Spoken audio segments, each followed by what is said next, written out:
సబ్బండ వర్గాలకు సర్దారు సర్వాయి పాపన్న స్ఫూర్తి అని బీజేపీ లక్ష్మణ్ అన్నారు. సర్వాయి పాపన్న జయంతి సందర్భంగా నాంపల్లిలోని పార్టీ కార్యాలయంలో ఆయన చిత్రపటానికి లక్ష్మణ్ నివాళులర్పించారు.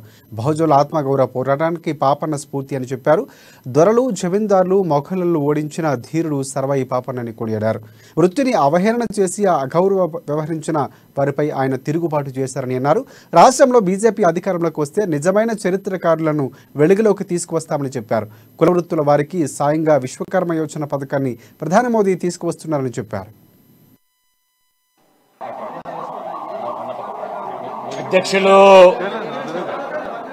ఆలే భాస్కర్ గారు,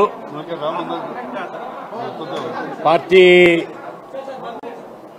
సీనియర్ నాయకులు మాజీ పార్లమెంట్ సభ్యులు డాక్టర్ బూర నర్సయ్య గౌడ్ గారు, మాజీ శాసనసభ్యులు లక్ష్మీనారాయణ గారు, రాష్ట్ర అధికార ప్రతినిధి వీరేందర్ గౌడ్ గారు, శ్రీమతి కవిత గారు, గీతా కార్మిక సెల్ రాష్ట్ర కన్వీనర్ శ్రవణ్ గౌడ్ గారు, వెంకటేష్ గౌరీశంకర్, ఇతర నాయకులు, మిత్రులు, సర్దార్ సర్వాయి పాపన్న రాష్ట్ర వ్యాప్తంగా కూడా సబ్బండ వర్గాలు ఒక పండుగ వాతావరణంలో వారిని స్ఫూర్తిగా తీసుకొని వారి పోరాట పటిమను ప్రేరణగా తీసుకొని ఏ లక్ష్యం కోసమైతే సామాజిక రాజకీయ సమానత్వం కోసం వారు చేసినటువంటి పోరాటం, వారు ఒక బహుజనుల